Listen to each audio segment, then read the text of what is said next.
Guys, what's up? Welcome back to Deck Talk Podcast. I'm Colin Burnett. And I am Norman Lee. You know what, Colin? We have a great show lined up for tonight. Our guest, man, he's a legend around our area where me and Colin live, but he is no other than John Dalton with Creek Fishing Adventures. What's going on, John? How you What's doing? up, And John? man, we are privileged to have you on the show tonight. I I cut Yeah. out a little bit. Sorry about that. Oh, you're good. You're good. You're good. Uh, Thanks for having so, me uh, on for sure. I'm excited to talk fishing and sounds like we got some fun questions and so yeah, I'm ready for whatever. yep. Yep. Let's get this ball rolling. Right now, we've already got. Looks like we got about 60 people on right now. Um, but John, let's talk about how did you get started into fishing? I'd say I was born in like Southern Kentucky and I mean kind of out in the country and everybody fishes. It's just it's common. Everybody fishes at some way or somehow. And what it really got me into it though when I was about 5 or 6. We moved to this house that had a creek in the backyard, and we lived there for 4 years. A real small creek, and but I would be down there nonstop, and I was just fascinated with everything that lives in the creek. Like it just, even at that age, I remember seeing different types of fish that were in there. I remember catching different ones that acted different ways, and like I would notice like the tiny little fish and there wasn't much in there. You could barely catch a fish on a hook in there, like little green sunfish and bluegill, but frogs and snakes and just all that was in it. I loved being down there, just observing. I would just be watching. I would throw minute traps in just to catch whatever and bring them back and throw them in a bucket or something like that. And I kind of got away from that through high school. I fished, but I got more into sports, and then I kind of got back into the creek stuff and revived my desire to just search and see what's in creeks and just catch stuff, have fun with it. Yeah, I know. The first time that I seen one of your videos, I what caught my eye is because I lived in Cleveland, I guess for about 14, 15 years, Oh, okay. and but I was like, I know where he's at, and I'm like, I drive because I worked at Coke, and I'm like, I drive by that all the time. I would never think to even go fish where you're fishing, and and some of the places that I've seen you fish, I'm like, what? I would never. I mean, it surprises me that one. Uh, that somebody's fishing it. Two, that you're actually catching quite a few fish, um, and so like we've talked to you a couple times prior to, um, and you like what we consider finesse fishing is kind of a bigger bait to what you typically will throw, especially in the creeks. Yeah.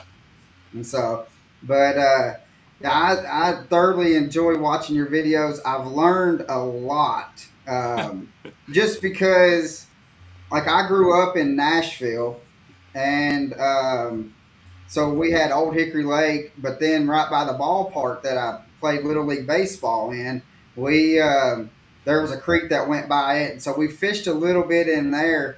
Um, but it kind of brought me back to when we would go fish as a little kid in the creeks back behind the ballparks. And so, but I thoroughly I enjoy. I like seeing you go. Just put the GoPro on and you just hammering right through the woods, hammering through creeks. I'm like, that creek right there looks a little deep, and you just trucking right through them. It's definitely So fun, especially in the summer, man. I don't even want to be out in the lake when it's hot and stuff, but dude, you can get in a creek and just be waist deep in the shade, and it's a blast. Plus, you never know what's going to come across, and there's exactly. so many little streams you can just get out there. Even if it's like 100 yard stretch, a little stream, you don't know what's through there because you really can't see it from the road or from walking No. by it. You got to get in there to really get to it. Yeah. Yeah, one of the As a kid growing up, John, though, wanting to go down to the creeks as a kid growing up, really interested in that. Was there anybody you looked up to, whether it be a father, a friend, that kind of you used to go fishing with as a kid, that kind of you were able to learn a little bit from as like a mentor? That's the weird part of my fishing journey is like I never really had anybody I fished with. I always knew people that fished. I would go occasionally to some ponds with a family member. My dad, I remember he'd take us to the lake every once in a while, and he had 6 kids, so most of the time we just go there to you go do whatever you want to do. He wasn't really a fisherman, although like the culture from my relative stuff is just everybody fished a little bit, Yeah. either for food or just go out catfishing every once in a while. But it was like a, once every couple months kind of thing, and I never really got hard into it. And then like growing up, most of my friends that like guys I knew, they would fish on Sunday when, well, of course I'd be at church, so I never really could go with them. And plus they would want to go out for like 12, 13 hours all day. And I was like, that's I don't want to go out that long. Can we just fish like a few hours and go back? But they're going, and I never had a boat, and so, and then I guess that's why I had such a desire to learn, and I really tried to make myself learn as much as I can the last 6 or 7 years that I've been doing YouTube. Yeah. But also that's the only reason I started my channel, because I really didn't know anybody else that was doing what I was doing, because I was interested in it. I was just trying to find more content on just creek fishing and just downsizing, and I really couldn't find content on it. So and there's still really not a lot out there about it. yeah, there's a handful of guys that are actually like there's a bunch of smaller channels that are starting to do it, but there's only really a handful of guys that are like successful and are very good at like making good videos, and they've probably have grown and stuff. I think it's going to keep growing because it's so easy to get into, Yeah. and there's several different levels. It's like fishing out of a boat. There's lots of different ways you can do it. But yeah, it's fun to be able to be kind of like a pioneer in this like part of the YouTube fishing world, because Yeah. And it's fishing is hard. But it's hard. Like you kind of defined, like fishing is a niche, but you kind of refined it to even niched it down a little farther with going to creek, in which I know I've there's videos and stuff that I've seen to where you're fishing on lakes and stuff. You've done tournaments and stuff on lakes, but you do just as well on the lakes, I think. Because I remember one tournament, I think you was in North Georgia, Northeast Georgia, or something like that, and it just come a downpour on you. You was tucked up into a little pocket, and you was throwing a little, maybe like a little, it was a crankbait, but it's like maybe a wiggle wart or something like that, and then it just come a downpour on you, but you was ways away from. I was like, that's some dedication right there. but yeah. but yeah, I'll say this though.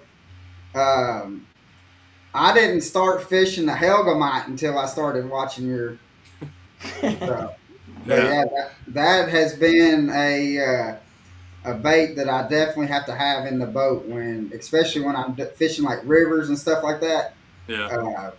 I will definitely have to have one tied on after I started watching you. So, um, because we can talk a little bit about this. You coach some basketball, correct? Yes, it is. Where did you coach some basketball at? At my church has a small like Christian school. They got like 50 kids in it. So I coached the high school the last 2 years, and I love basketball. I might like basketball more than fishing, probably. Like I love basketball, and I don't play I don't play hardly anymore. But I played men's leagues all the way through high school, men's leagues, and just like really high, pretty competitive. And I love that part. And then now that I've gotten out of it a little bit, and also now I don't have a regular job, I was able to coach. So I took that opportunity. I don't know if I'm going to do it this next year. I don't think so, the way it's looking. But it was fun to do that and to kind of give me a break from, because I've been doing YouTube now full time for 3.5 years. Wow. See, So I told Norman, I was like, I think it's been about 2 years because I yeah, can remember that the video that you done saying that I'm going full time, and and I and at that time I had never met you or anything like that, but watching your videos as they come out, um, because I'd rather watch YouTube than regular TV.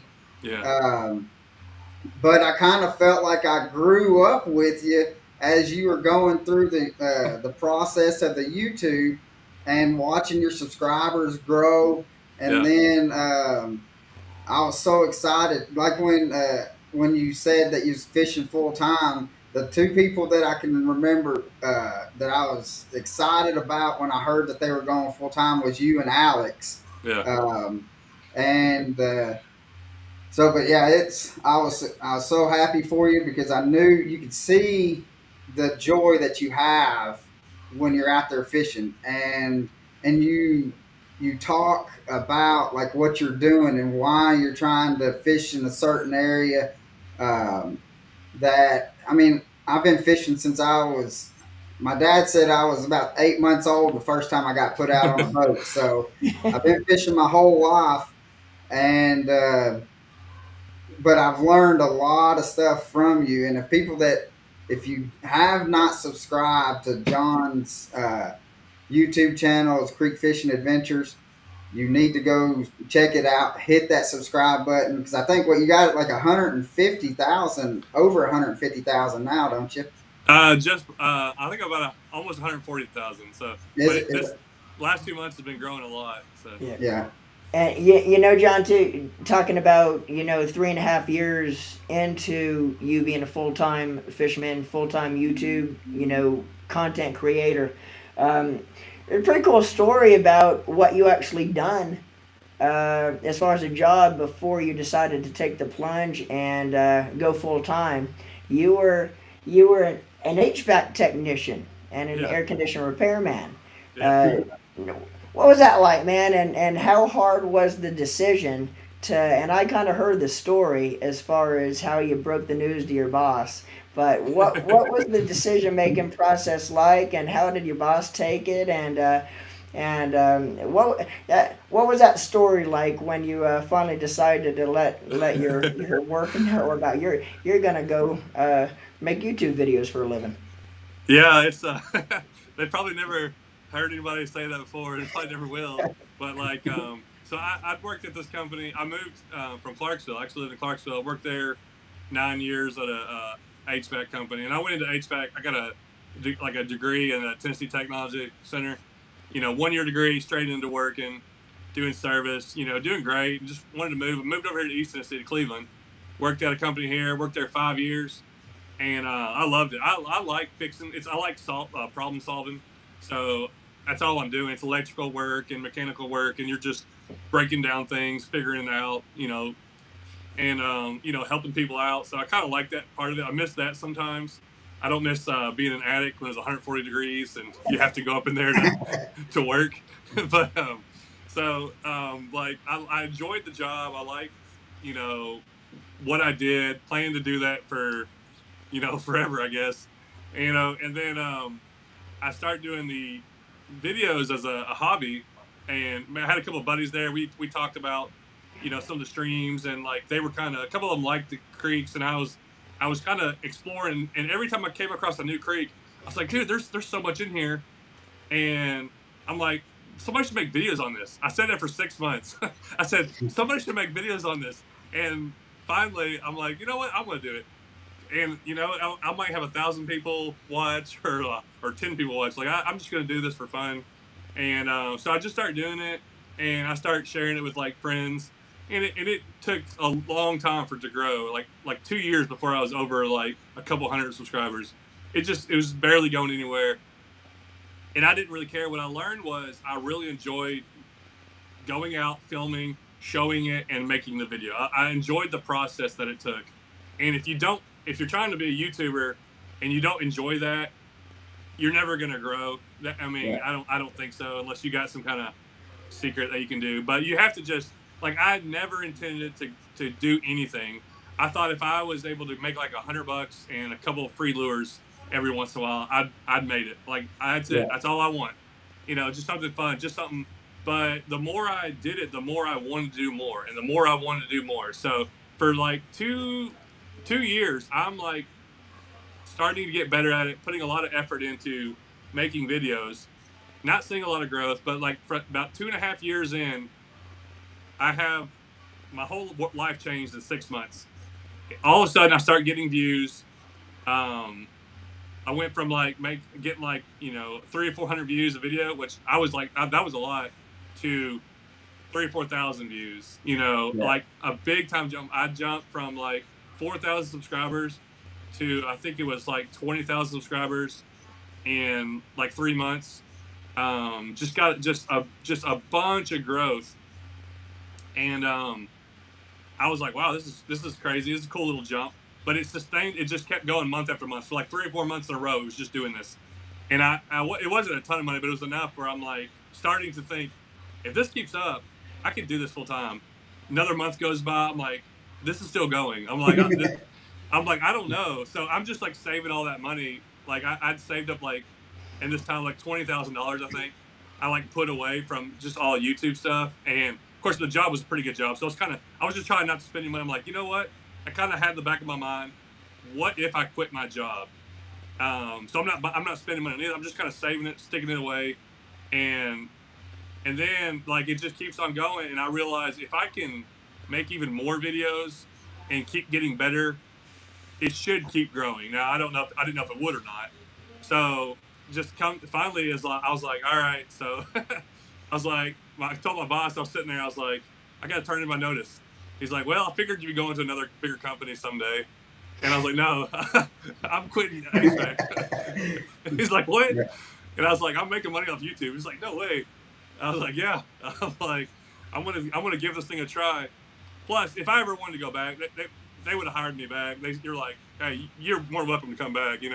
If you can do a mechanical job or something like that, you can get hired anywhere. So, Yeah. like, there's that, like, where I knew I could go back to that if I was to go broke or something. But like everything lined up. I had like a good cheap house that I had just bought a couple years earlier, real low payment. I didn't have any debt. I saved some money from the YouTube, and I'm like, I'm gonna give this thing a try. What's the worst gonna happen? Like, Right. if I don't do it. Plus, You'll never know if you didn't try. I was so bombarded and like eat up with. I couldn't concentrate on my job. Like, I wanted to go make a film every day. I wanted to go out. I need to be out exploring. So like I had such a high drive to go do that. I'm like, I'm doing it. So yeah, I gave him a month notice actually. I was like, I'm quitting in the end of in 4 weeks. So so kind of prepare myself mentally to kind of ease into it. Yeah. And yeah, that's over 3.5 years ago now. Wow. And I had one of my best months ever just last month. So there's been a lot of ups and downs, but it always bounces out. The waves always keep going up. Yeah, that's Yeah. awesome. Well, we got a question from a guy named Blake that says, for somebody starting out YouTube, what would be your advice for them starting a YouTube channel? Yeah, what I realized for me was, like you said about creek fishing being a little niche of a niche of a niche. It's like I had to find something that I can just put all my effort into one single category. I'm Yeah. not trying to. I love trucks, and I thought about doing truck channels. I'm like, but I'm not. I'm not doing this, not doing that. I'm gonna do one thing and try to do it good, and like find what you really are really interested in, because I was so interested. I'm still interested in creek fishing and stuff. Like I still go search things and try to read up on different little species and that, and that's what I want to be good at. So find one little thing that you want to make videos on, that you want to show people, or what is it that you're trying to find? What is it that you're not seeing on YouTube? Yeah. And make that. Of course, everybody's personality is different. You can do something similar to somebody else, but have a totally different personality and it'd be totally different. But Yeah. you just got to start, but you got to have what do you want to do? It's hard to start. A lot of people just want to start, but they don't know what they want to do. If that's the case, just start making videos on whatever, and then whichever one you're like, I like this kind of video, then go down that path and really hammer that home. Yeah. Yeah, and I think for me with the YouTube channels and stuff that I've seen that does the best is to be yourself. Don't try to be like another. Don't try to be like John out here. You want to be yourself. I Yeah. mean, because there is no other Johns. There is no other Caleb Bell or Alex Rudd. Fluke Yeah. Master. There is nobody that's exactly like them. So be yourself, and your platform's just going to expand from there. Yeah. Whatever it is you're interested in, there's other people out there interested in it. Because I didn't think anybody cared about creek fishing. Because I tried to find stuff. I'm like, well, nobody cares. I'm like, no one. This is never going to grow. This is not a thing that's ever going to grow. But how do I know? So I was interested in it, and yeah, they found out there's lots of other people interested in it. Plus, it just grows. And if you learn to make decent videos, sometimes you just bring people over and like, you know what, I kind of like this. Didn't know I liked it, but I do. Yeah. Yeah, and the thing about it is like how you went, like you niched it down very small with that, and with you doing that, I mean, you was not afraid to fail, just like what you said. I mean, I'm just doing it just for my pleasure, just to put videos out there. So again, like to Blake, if do your videos and don't be afraid to fail. Don't pay too much attention to what the comments on the videos are saying. I guess that's my big. I mean, because there's been some videos that I've put out and stuff, and people's like, I can do better than that. And so and I commented back, and I kind of got frustrated with them because I tried to like, well, if you can do better than that, then get out there, make your videos. But then, I mean, that's just like a revolving door of going nowhere. And so when you try it, so just keep an eye on the good comments, but don't let the rough comments get you down And too. even though your goal is probably to make money doing it, don't do it for that reason. Do it for the passion of whatever you do. Do it because you love to do it, and the money will follow. But do it because of your passion for whatever you want to do. Yeah, that's 100% true. You can't just do it. I know everybody wants to be that YouTuber, and I work. I mean, I work twice as hard now as I did doing HVAC because I don't have I have to make myself take time off, but I don't have a clock off time. Now it's in my mind. I'm like always wanting to edit, or I don't like editing, but I'm always wanting to try to do more and do more and do more, and I have to make myself stop, and like just not do something, or stuff like that. But yeah, if it's something you want to do, just do it. And I said this girl as I started out. I'm making the videos that I want to watch. I'm not making these videos for anybody else. If people like them, that's great. If they don't like them, I don't care. I'm making the videos for me, and that's the mentality I've had the whole time. I do the things that I'm interested in doing. I actually know I know there's videos that I can do that will probably get more views, and I'm like, I'll get around to that when I want to. I do what I want to do that day, and whether whether that's the best way or not, that's the way I've approached it, and and it's doing all right. It worked for you. I mean, and I think like if you see like all the successful YouTubers, they kind of have that same mindset too. Like I've got to a point to where I'm not pleased. I don't have to please people. That I'm making what I want to make, and if you like it, hit that like button. If you don't, there's another video coming up. So I think it's fun. I think it's funny how you watch these. Everybody, you go through a TV station, and you're like, who's watching this stuff? Somebody's out there watching it. Like, you were saying you watch YouTube. There's all these shows on TV and it's always who's watching this. So don't try to make a video or don't try to make stuff for people, because whatever people say, that's usually not what they really want. So Yeah. just do what you can do. Yeah. Yeah. So, real quick, I just thought of something. I seen a video about a month and a half ago that you done um, about a tournament that you're doing, a kayak tournament. That is that the same kayak tournament that like Alex Rudd's doing and Gene Jensen is doing? Yeah. It's Um, can you kind of talk about that? Because or is that already is the sign up process already done for that? If it no, it's, is, it's then still we'll. going. Yeah. No, it's called the Knucklehead Tournament, and Chad Hoover started it, and he's got a bunch of different YouTubers and stuff. I think Alex has stepped out because his dad passing, but he's still going to be involved with it. Oh, But yeah, Fluke Master and Chad and Fishing with Gramps. There's a bunch. I can't name them all. There's like 15 guys that are involved in it, and yeah, we all have different months. So I got 4 months. First two are already done. I got what's this month? I got the rest of June and July, and you can sign up. It's $15. You can go to you just look up Knucklehead Bass Fishing Tournament, or it's on the Fishing Chaos app. Um, if you can use that, and you can sign up for one of the months. And if you win, if you have the best, top 5 fish, it's you can be on my team. So 2 people have already won. I'm looking for the next 2 people to be on my team. But you can sign up on anybody's team. You can sign up on everybody's if you want. But some teams have more than others.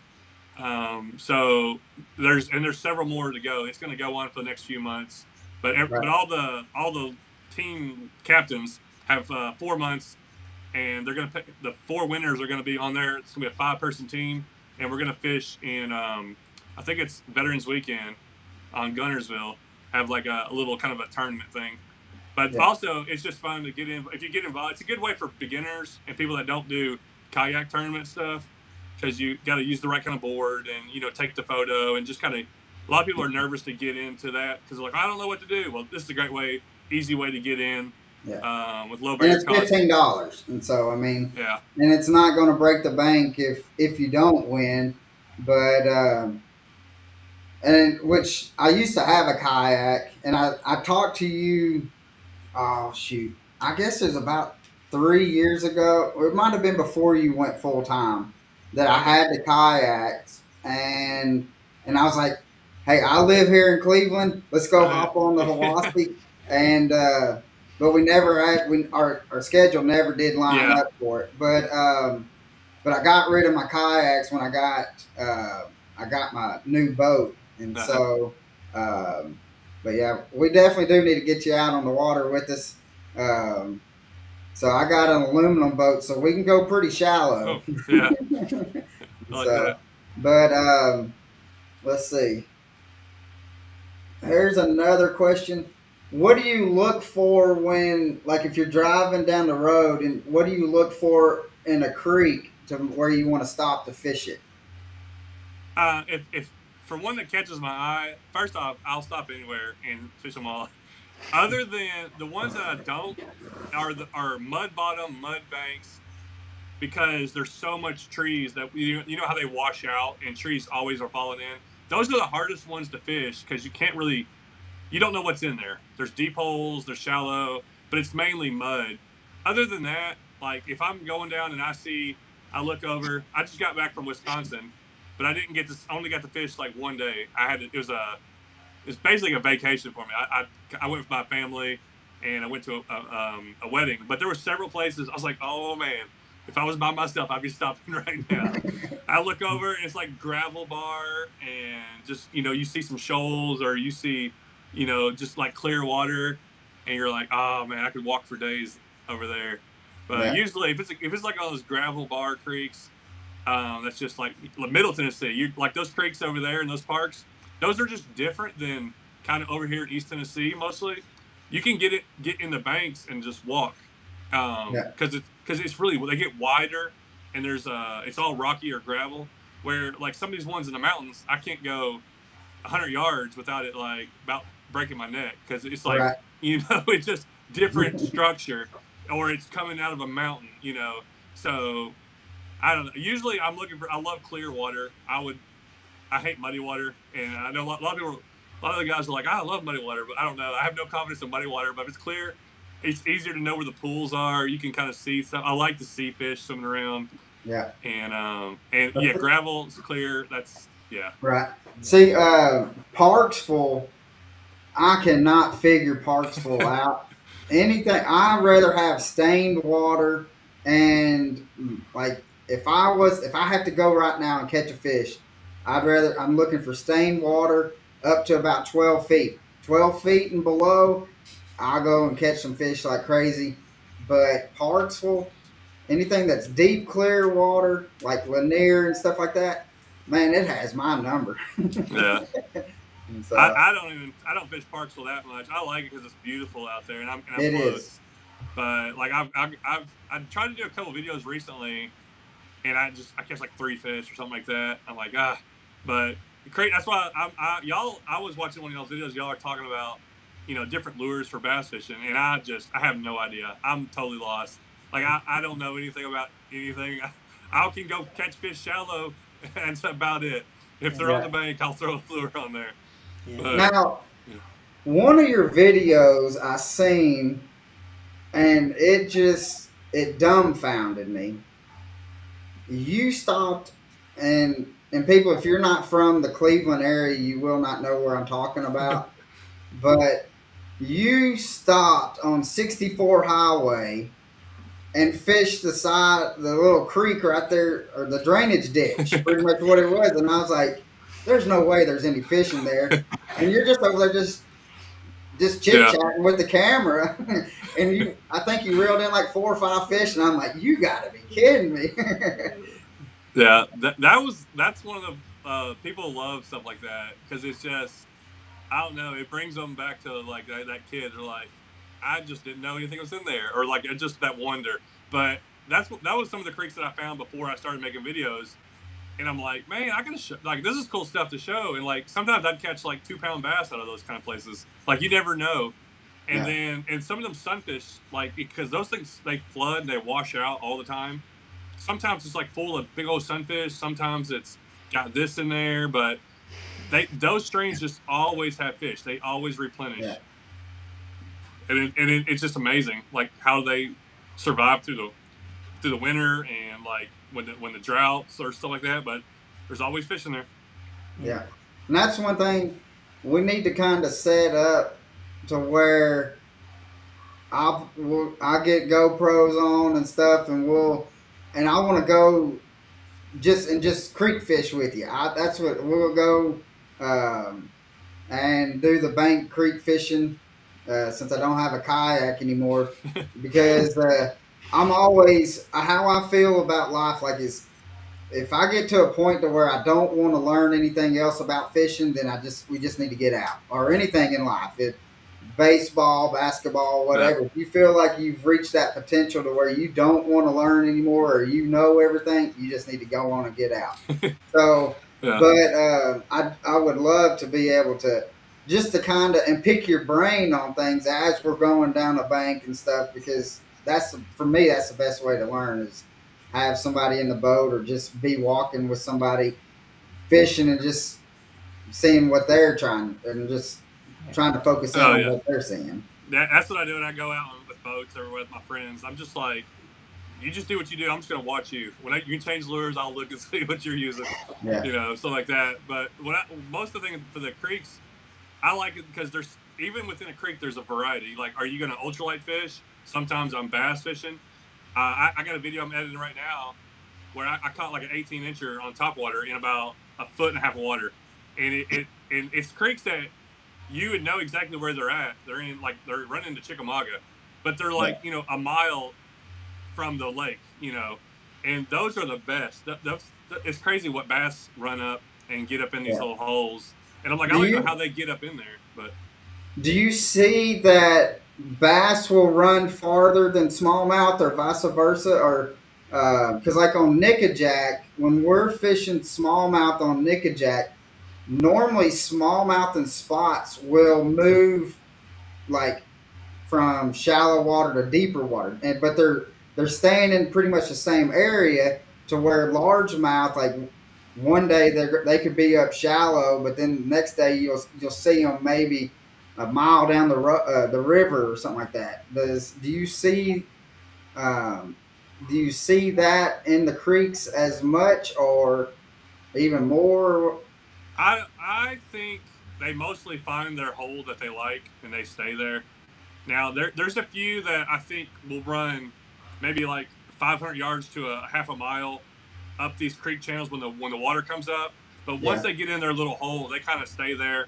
A lot of them they're not being able to travel because a lot of these streams are dropping and they got little shoals. So they really can't travel very far.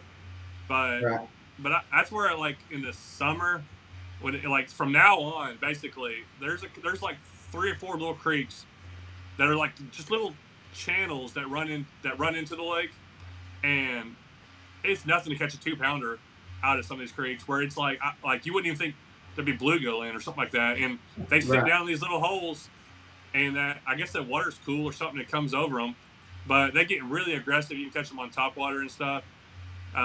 Whereas like I'll go there in the winter just kind of messing around, and then the water's lower, like I won't catch anything. Like I don't know if they leave or if they just hunker down or what. Right. That's always amazes me too, especially with the water going up and down. But I know that as soon as that water comes up on Chickamauga, them bass they shoot way way up the creek as far as they Yeah. can go. And I've even done it on kayak tournaments where I'm like pushing over a log, casting way up further than you even think, and you catch like a 17 incher or something like that. Yeah. And that's some and like because what I've noticed. Excuse me, I got the hiccups. What I've noticed, like with your fishing, is you get so much joy, even if it's what we would call a dink or a small fish. I seen a video. What was it? I mean, it might have been like a 10-inch bass, a spotted bass, and you was just so excited about catching a 10-inch bass that if it would have been me, I would have been like, just pitched it. But I mean, but that's the difference in between fishing art, like your fishing style that you do, um, because you will catch more. You're likely to catch more of the smaller fish, just Yeah, the locations that you fish. But a lot, like what you said, a lot of them creeks and stuff like in the drainage ditch, I've seen you pull out like 2 to 4 pound bass out of them. That I'm over here thinking like, how in the world? And so, yeah. A lot of it's just based on like my excitement level. Probably is sometimes just based on the size of water it came out of. Like a 12-inch bass is a giant in a little 2 foot deep hole. yes, Where he's the king of that thing, and usually they get like really fat. They just eat everything. You're like, this guy's living good in here, and then but like if I catch it in the lake in a tournament, like that's no big deal.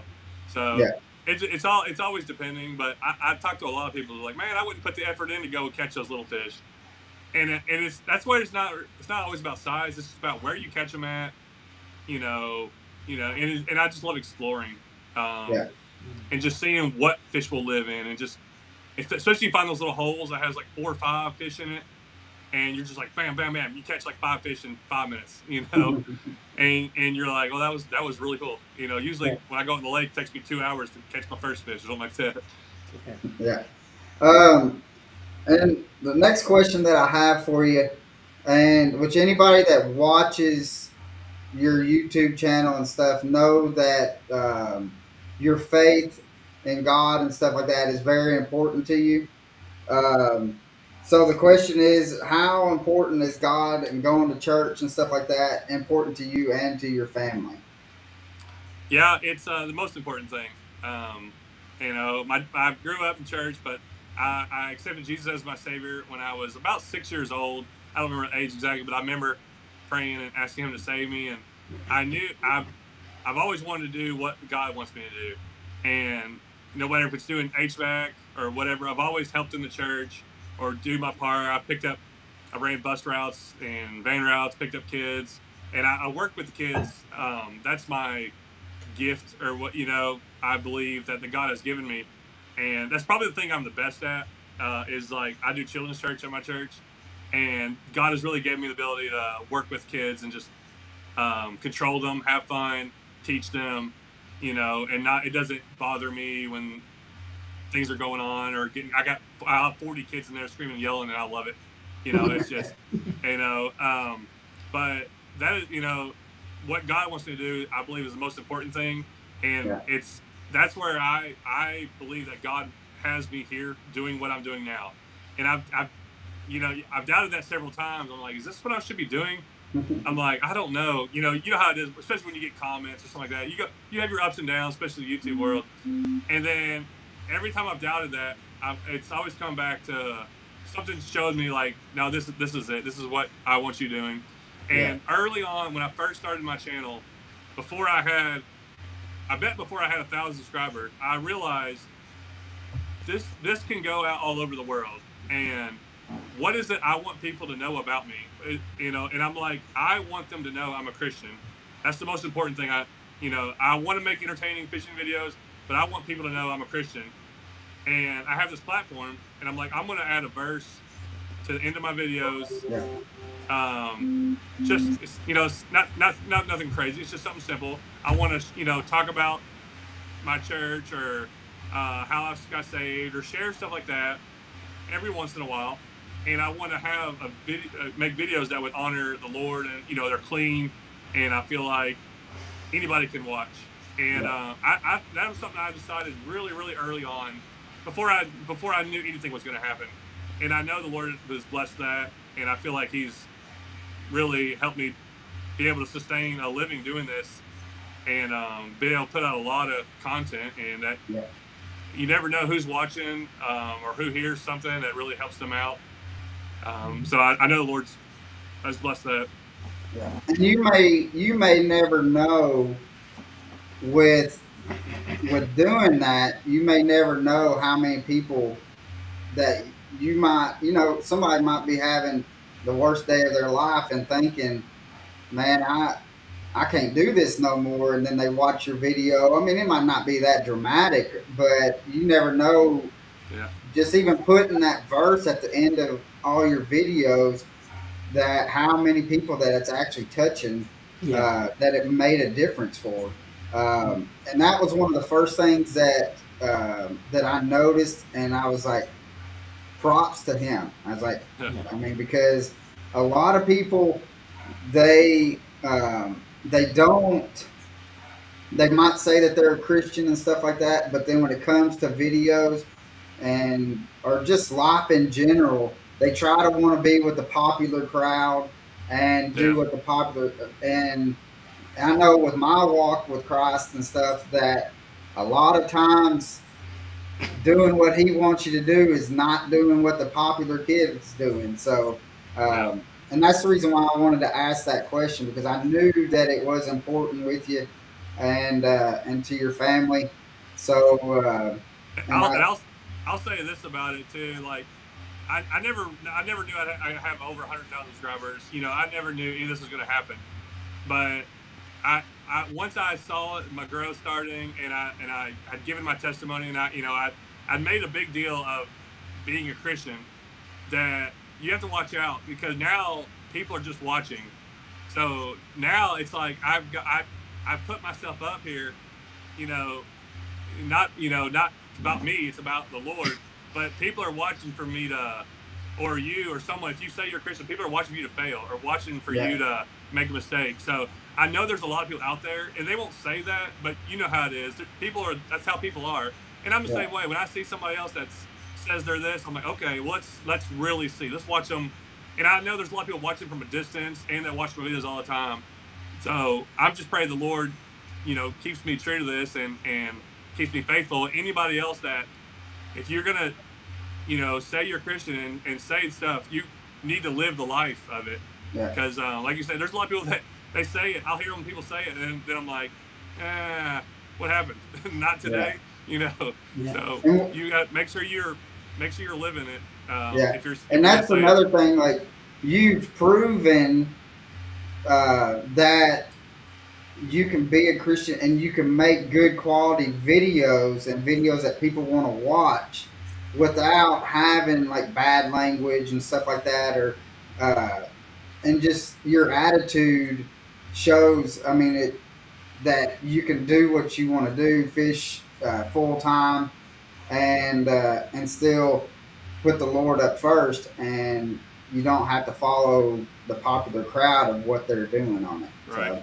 So I want to say I appreciate what you've done with that, John. I appreciate it. Thank you. So let's see. We got a guy saying, have you ever fished in Louisiana? No, but that's one state I haven't been to. I have a spot marked that I've had marked for 2 years. That it's a long story how I came about it, but it's these clear waters in a state public property in the middle of Louisiana. It's supposed to be like just full of spotted bass and stuff, and you're supposed to be able to wade it. So supposedly no alligators there, but no, I haven't been to Louisiana.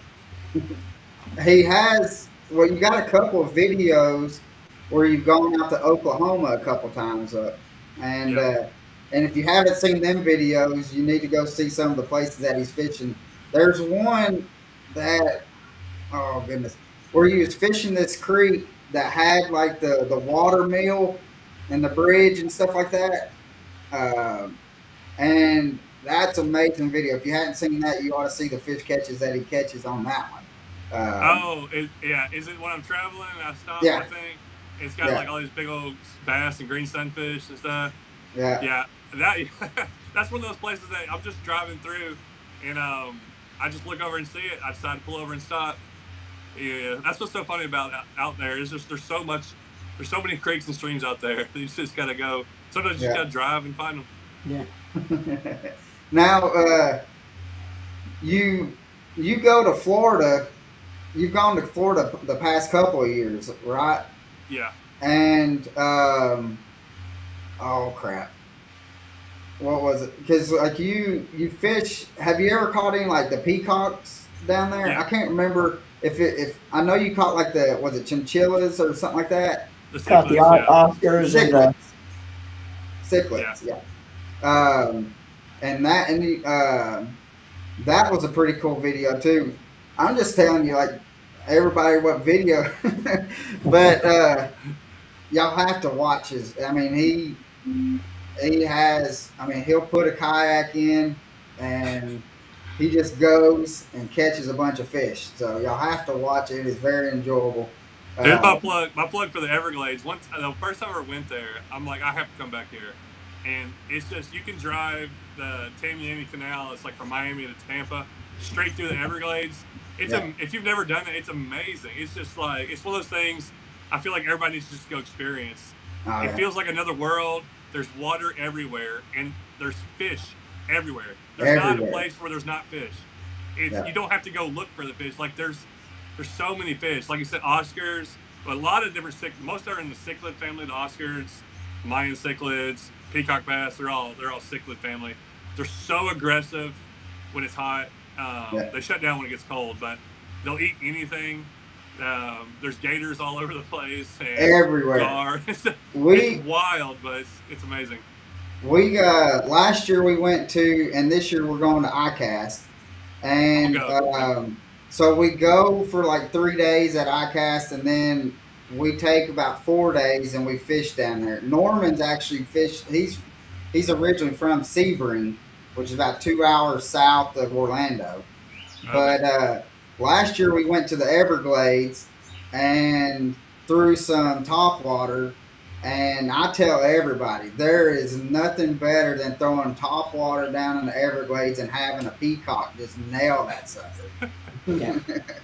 So, I haven't caught one on top one. Every time I've gone, it's been December, and it's still hot. But if they get like just a hint of cold weather, them fish will that just shuts shut down. off. It's crazy how different it is. But yeah, I'm gonna try to go to ICAST this year. I've never been, so Yeah. maybe I'll see you down there. Yeah. Yeah.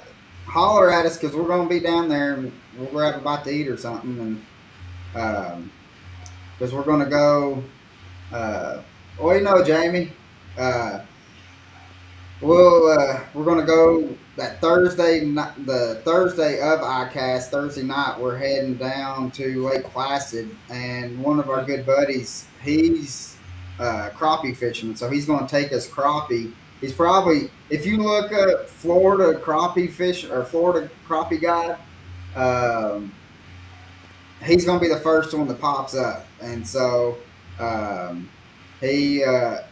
He sends us pictures all the time of these big old slabs of crappie. It's probably about the size of that crappie that you caught in that video here about 3 months. That he sends Yeah. some slabs to us, Yeah. but and then we're gonna go to the Everglades, and then Placid in June, and Placid, maybe hit Estapoga. Estapoga, and possibly if we have any time left, Okeechobee. Yeah. Oh yeah. So, but Yes. let's see. Jamie says I haven't caught a peacock bass yet, but the sounds a lot like a bull red. Have you ever caught a bull red? Just a couple. Not very many. No. Yeah. But So I've never I've caught the never big caught ones. one. I've never caught the big ones they've caught. I've just caught some little, like the little reds. I guess they're not bull reds, Right. but yeah, those things get huge.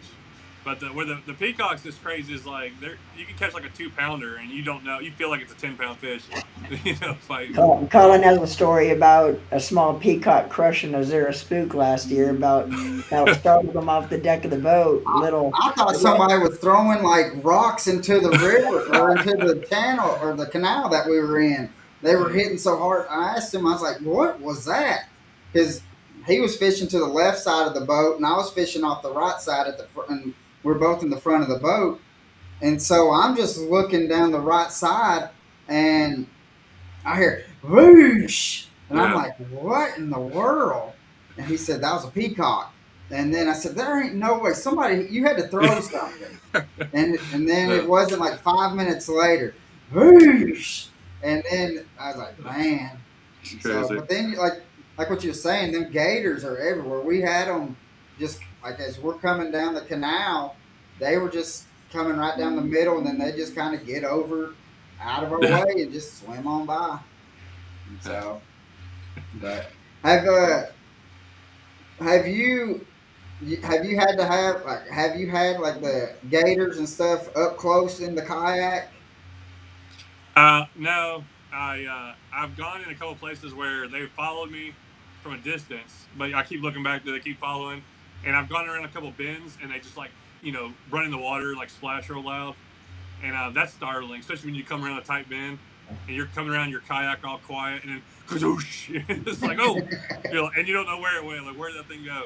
But no, I Okay. haven't had anything like really close. Yeah, and coming from a boy, that I grew up, born and raised in Florida. I actually lived in South Florida 52 years before I relocated, full time to Tennessee.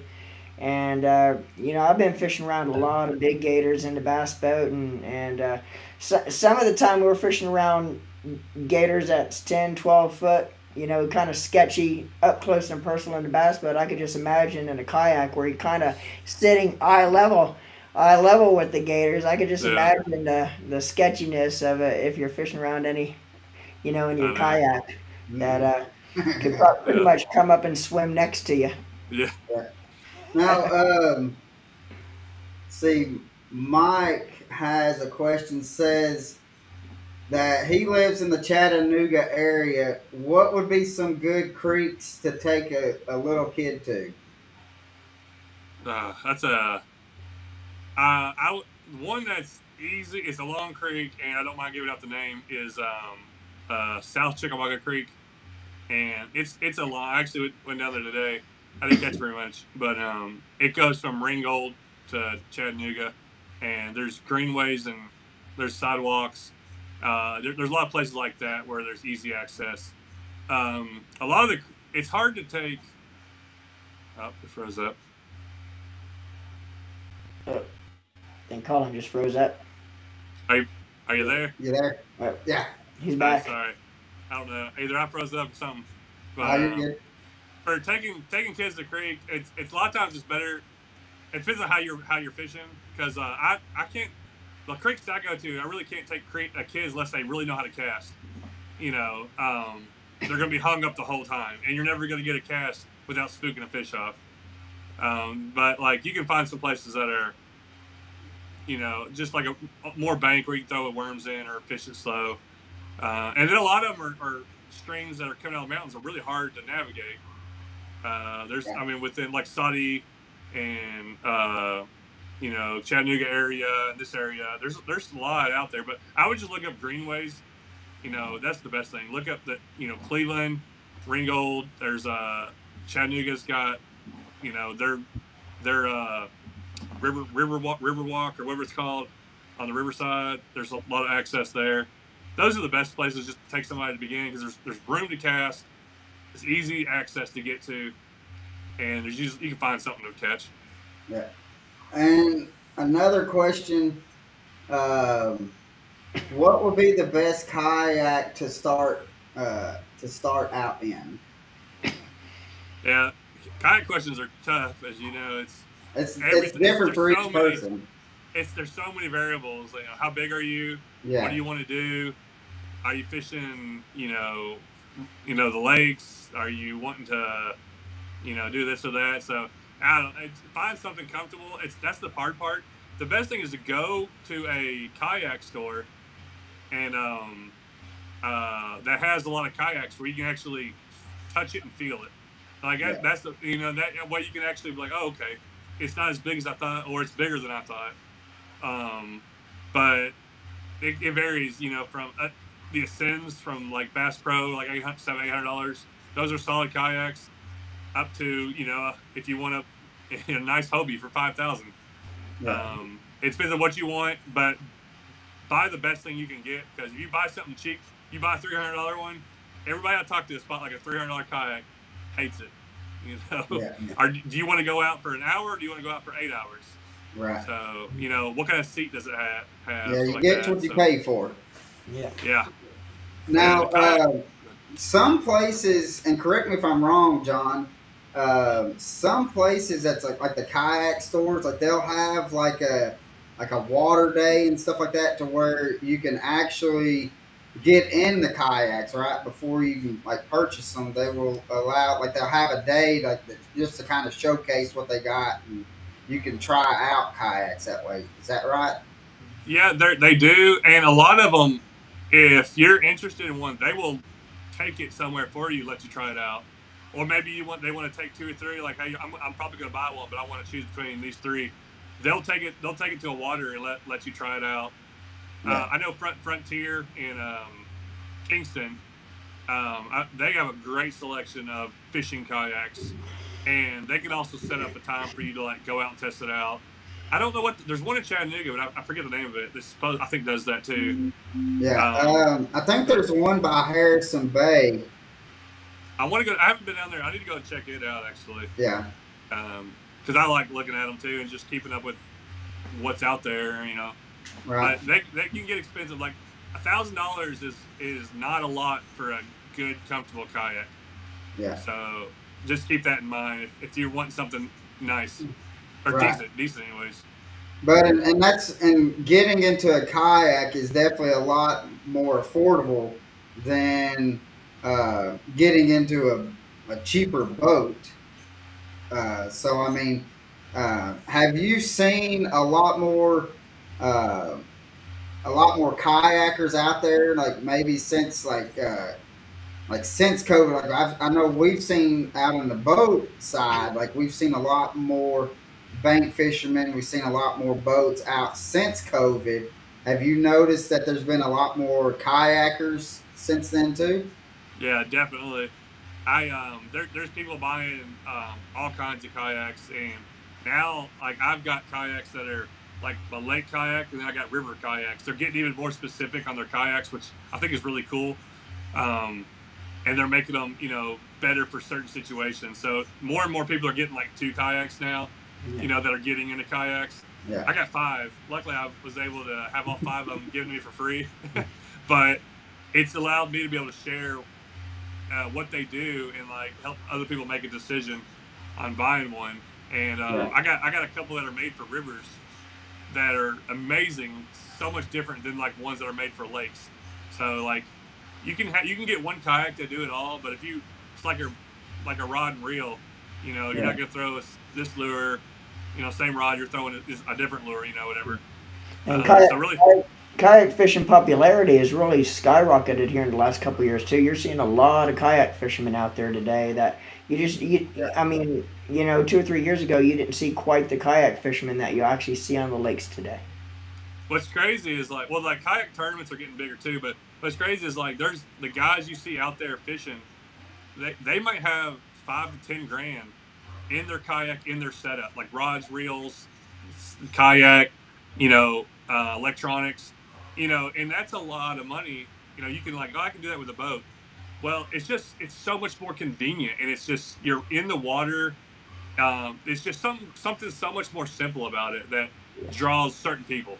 Now you're not going to run up the river 20 miles, or well, they're putting motors on them now where you actually can, but you're not gonna. But and also you're not gonna have other people on your boat. It's like you out there by yourself, sitting in your office chair, fishing, and doing whatever you want to do.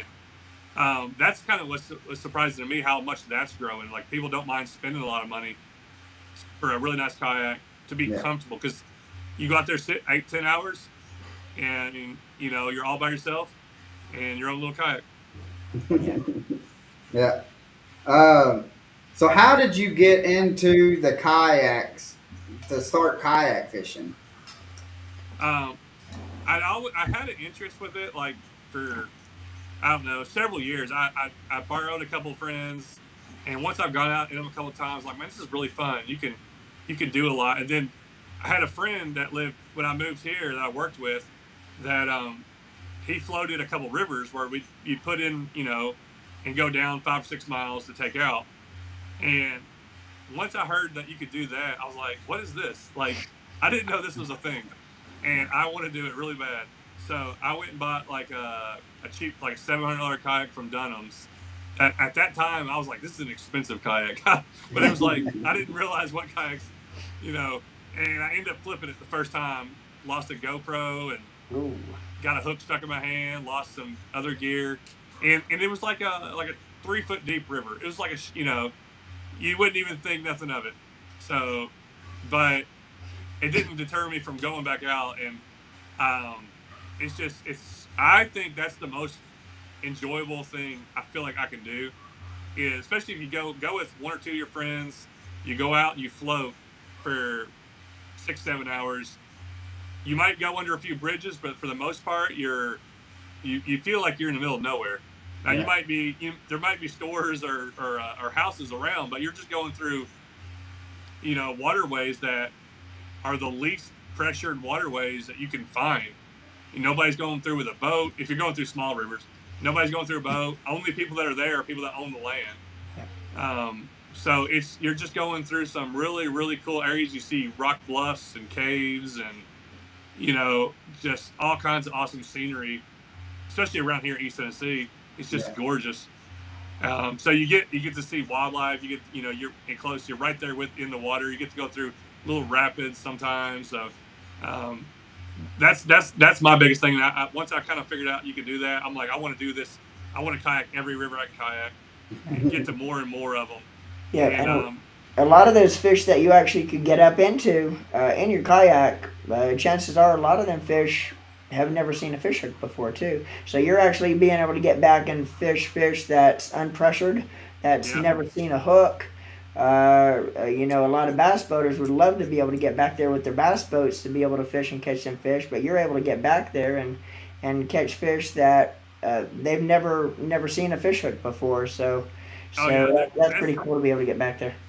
there's so much. I always say it's so much easier to catch for the most time because they're Yeah. they're sitting in their spots where they're just ready to eat. They're sitting in their eating spots, and especially the summer, it's. I mean, we still have bad days, but it gets a lot more predictable and like you kind of know what's going to happen. But at the same time, you're flowing, so it's like a whole nother level of fishing where you're flowing, you're casting, your line's moving, your rod's moving. The fish could bite and run to you, and you don't have nothing to set the hook because you're moving. You can flow into trees while you're fighting a fish. Some people hate it. You got to be really good at casting because you only have like a couple chances to get cast in certain areas.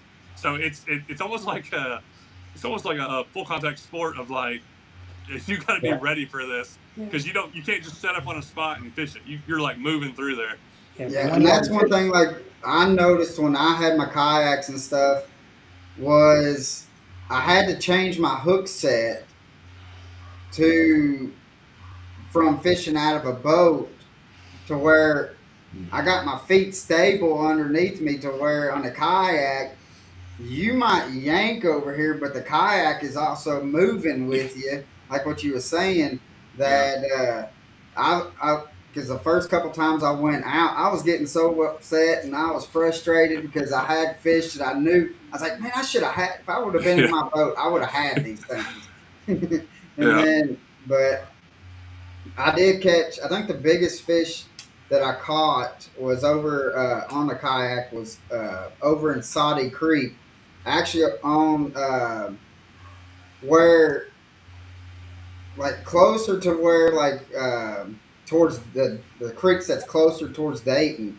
I took Yeah. my kayaks back up in there and I caught one that was 8.5 pounds. That Good. was up in there, and I was like, and as soon as I threw.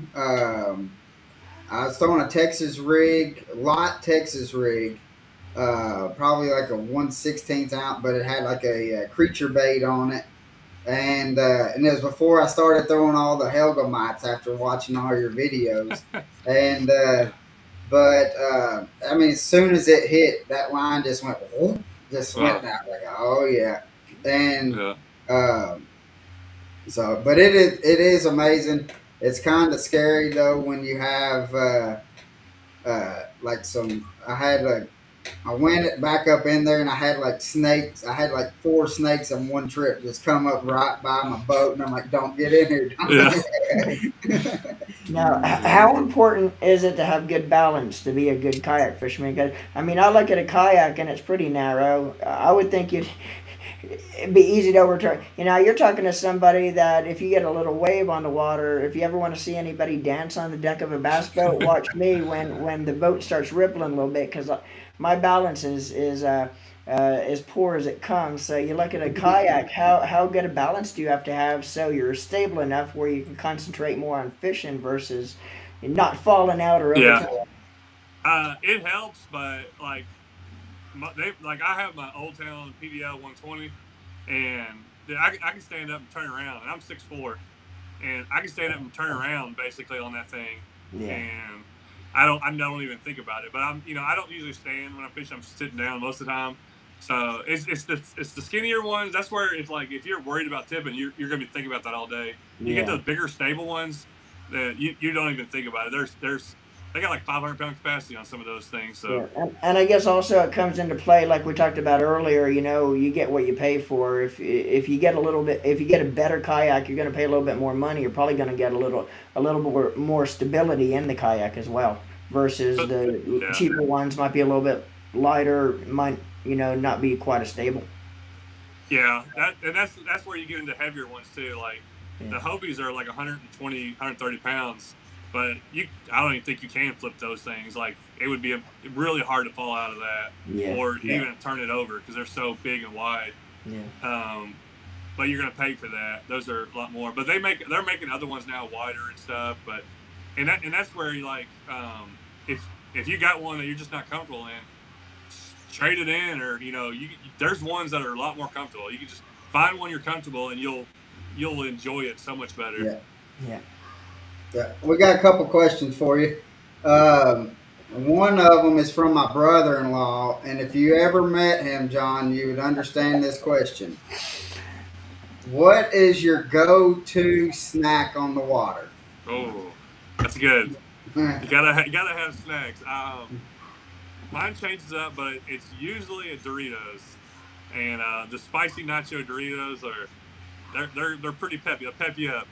So Yeah. I like those. Some some Cheez-Its are pretty good.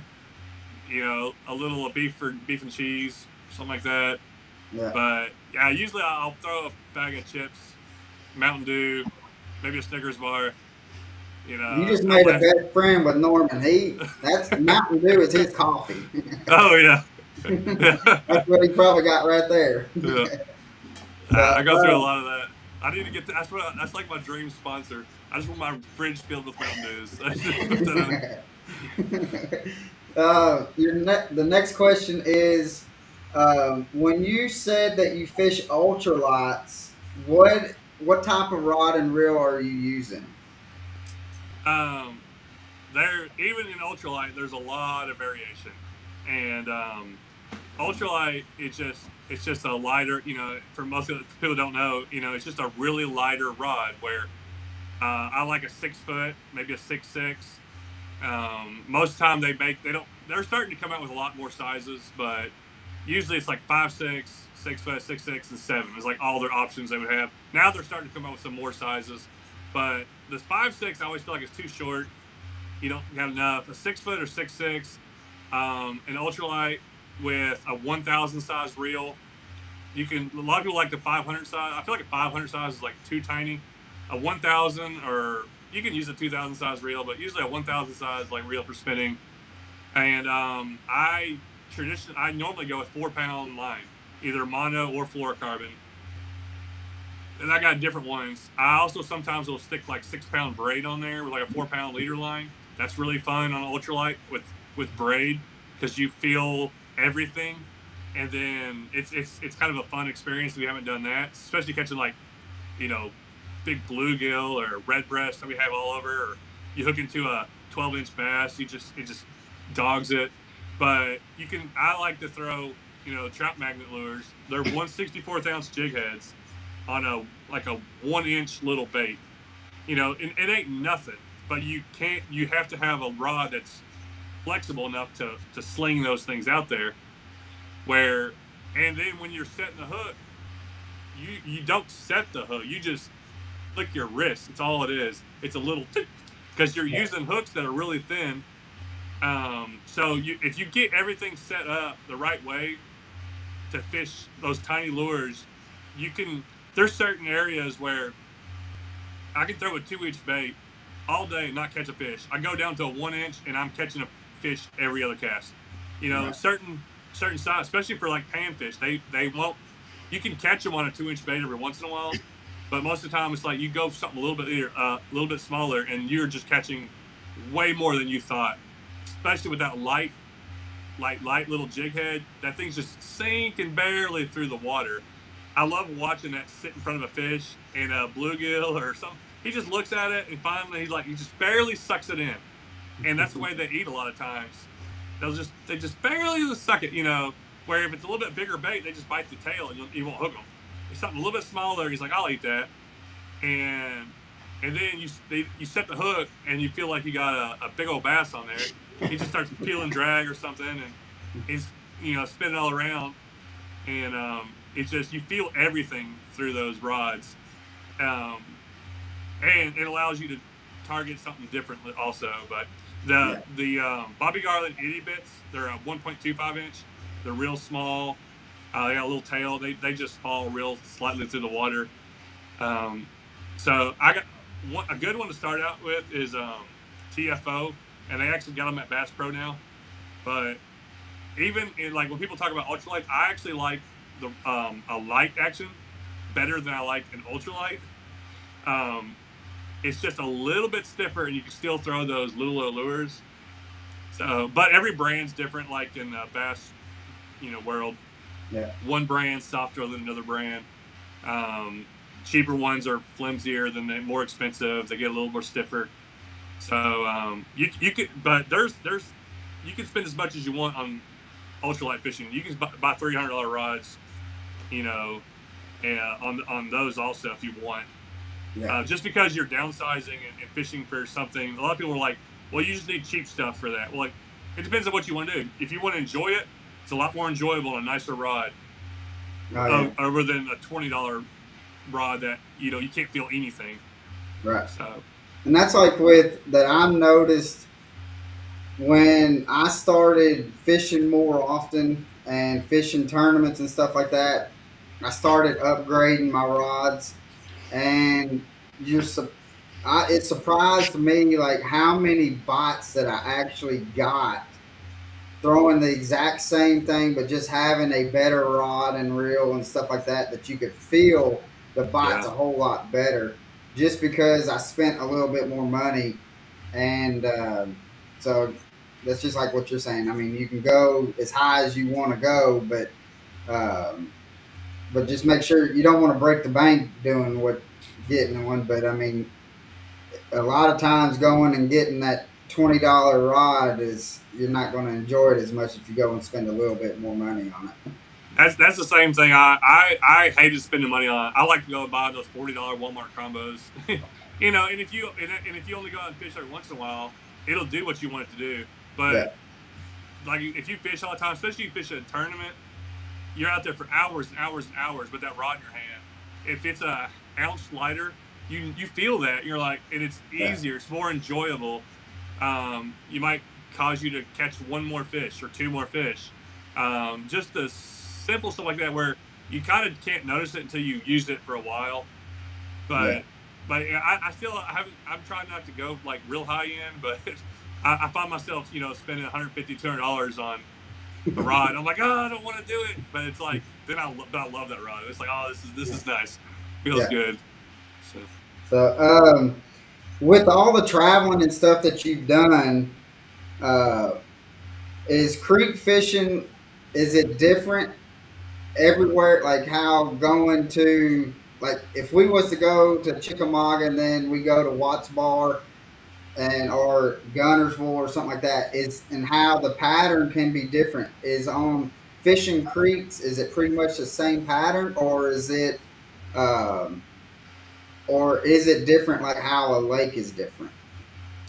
um, every creek's a little different, no matter where you're at. It's just more of like what kind of creek it is. Like there's creeks that I fished in Arkansas and Missouri in like the Ozark areas that are just like creeks in Middle Tennessee. Like very, very. I wouldn't know which one I was in if I got dropped in. They're very similar. Long gravel, super clear water. Smallmouth, and like those fish are like doing the same thing, even though Right, they're in you know 10 hours apart or whatever. right, But I have creeks by me that are 20 minutes apart, and they're totally different. One's coming out of the plateau. You know how it is in the Tennessee Valley here. We got the plateau on one side, Appalachian Mountains here on the other side. One's got a faster drop than another, or one's different. There's so much difference in how a creek is formed. I would say that's the biggest thing. The higher the elevation, like the less fish you're gonna find, but you might find a bigger one. And then right, some of these lower elevations, like in the valley here, some of the creeks that I fish, there's just fish everywhere. And then, like you said, like we talked about earlier, some of the muddy creeks, it's really hard to like if I'm searching for certain like the panfish or bass, I can only get like access in a couple spots. I can't really fish it very well. And that's the goal. I'm going to try to kayak some of these creeks around me that are just going through farmland, but like nobody kayaks them because they're not quick flowing water like that look fun. But I'm like, I know right. there's fish in there and nobody's getting to, so I gotta I want to figure out how to get in there and get to them. Yeah. But every creek, the diversity and how they work, yeah, I think it changes a lot. And and then time of the year is the biggest thing. Just like on lakes, like if I try some of these creeks, I always try to hit them early this spring. And I'm like, are they hit? Are they on you? Are they on you? I'll go there, nothing, nothing, nothing. All of a sudden, one day, I'm like catching fish like crazy. I'm like, all of a sudden, like that colder water kind of delays them getting more aggressive. Um, and then some of the ones that I fish up in the mountains a little bit more, they take even longer to like kind of get active because they're even Yeah, colder up there. So yeah, the, that's what another thing that like draws me to streams and stuff, and they're almost none are the same. They all have different species in them, especially some of the ones through Georgia. They'll have different types of black bass than another stream will. Even the ones by me, like, well, you lived in Cleveland. Like our creeks in Cleveland, they don't have smallmouth bass in them. Like, you got to go to the mountains, like upper Hiwassee, upper Ocoee, part of that, and then a lot of those are like the creeks that go into those are real small. So it's not like there's not like a lot of smallmouth creeks. You go over on the plateau, some of those that's all there is smallmouth. Or you go up past Knoxville, those creeks are all smallmouth. So just that kind of stuff is just different, and that they act a different way. I always wonder like why doesn't the Hiwassee have smallmouth in it other than like way up in the mountains? Like it's cold water coming out. It's got largemouth and spots, but you go up to like French Broad and Holston, it's all smallmouth. So there's a lot. There's so much difference in streams. It's actually really really interesting to me. Yeah. Well, we just have a couple more questions because we've already got you for an hour and 20 minutes, so we won't hold you too much longer. If you had a choice to go and catch like smallmouth spots, largemouth, or a Coosa bass, what would be your pick to go and try to target? Smallmouth. It's hard to get away from smallmouth.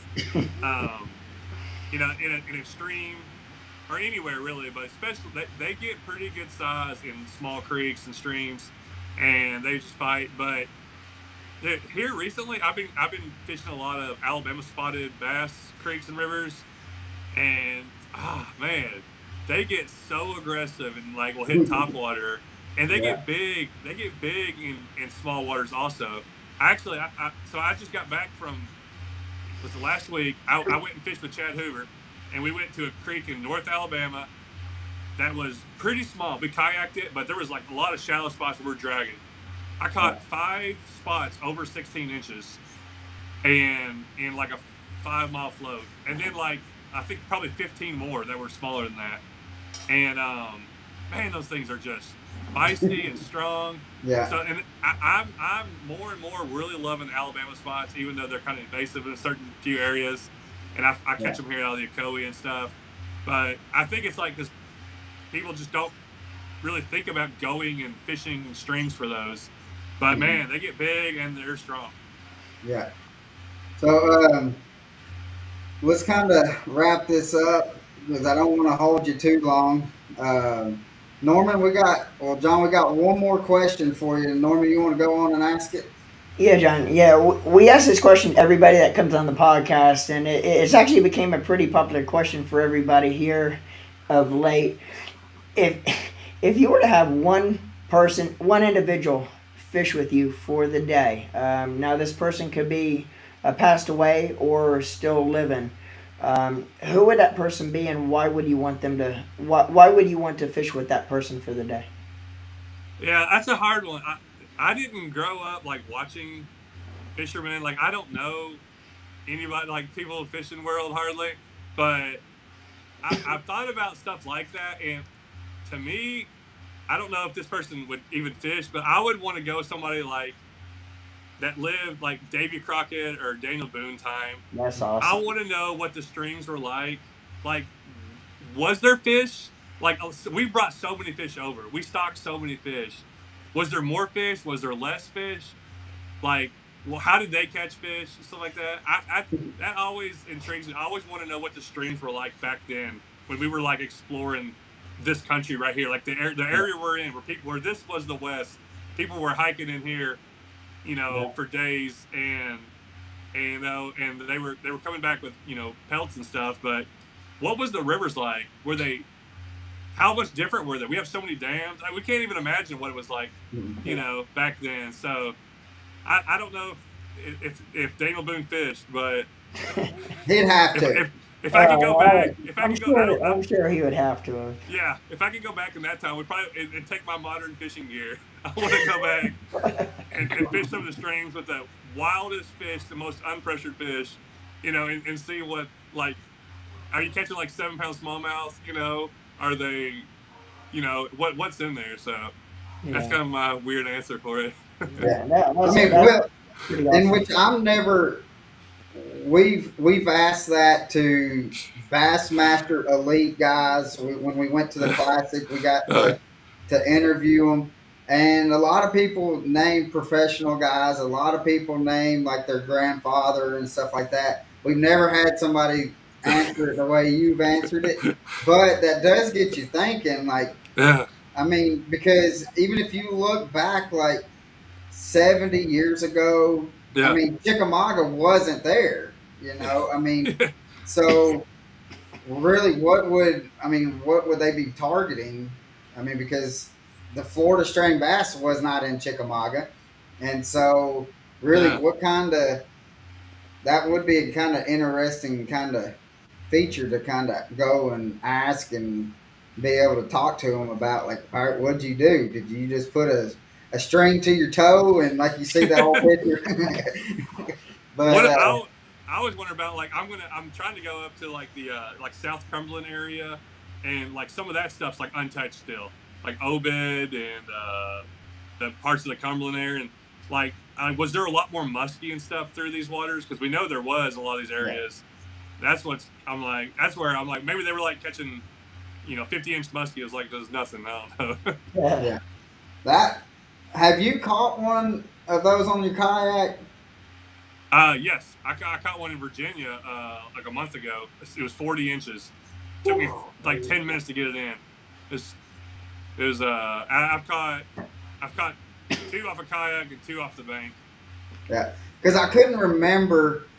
I know that Tactical Bassin, Matt Allen and Tim Little, uh, that they've done a video up on the Hiwassee where they had caught some muskies up there, and I, I've heard that, and I don't know. I don't know where they're at. If they are, I don't know where they're at because I I did not recognize the area in which I've heard meant that, when and I doubted it. It's one of those things I hear. I'm like, I don't know. Is that true, or were they somewhere else? Because I know several streams that are on the plateau that have a lot of muskie. But yeah, if they're up there in the Hiwassee, I gotta find them now. So yeah I'll they get it I mean figured out.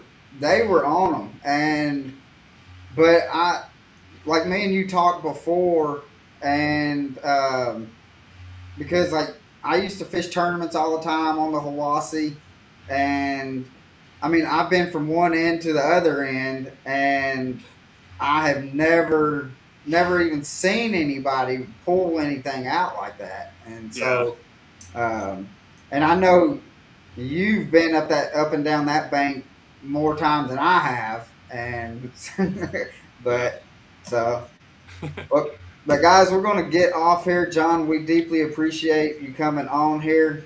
We'll have to definitely keep in touch. So And if you go to ICAST, holler at us and we'll go Yeah. grab a bite to eat.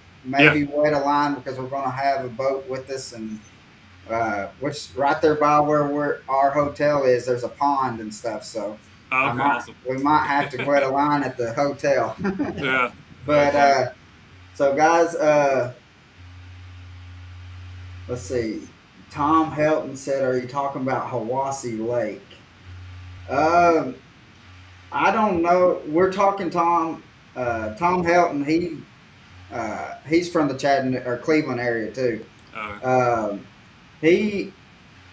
I just seen a video, Tom, about where Tactical Bassin was. They just said they were on the Hiwassee, and it was the river part. It was not like the upper end towards the Hiwassee Lake area. yeah. So, Well, yeah. The Hiwassee changes to Kayawassee when you get into North Carolina, yeah, and then it goes up. But I don't. Yeah. I've heard that from like a couple people, and it's one of those things. I'm like, I haven't been everywhere on there, but I've been a lot of places on there, and I've never, unless those muskies just moved up into some of them places. yeah. But Yeah. So we don't anyhow, know, Tom. go find out. So, but So, guys, we thanks for watching. Yep. Um, we again we thank you, John. And again, guys, Thank you, you brother. have to go check his YouTube channel out. Make sure you hit that subscribe button. I guarantee you're going to learn something, um, because I know I've learned a lot about fishing in tighter waters with watching his YouTube channel. So you want to go check that out, um, and definitely hit that subscribe button, and it helps him out. And Don, we again we thank you and hope to see you here pretty soon, and maybe be able to go wet a line here pretty soon too. Yeah, we can do it. Awesome, John. Guys, Thanks, Colin. we appreciate y'all watching, and y'all take care. God bless, and live the passion, guys. Tight lines, guys.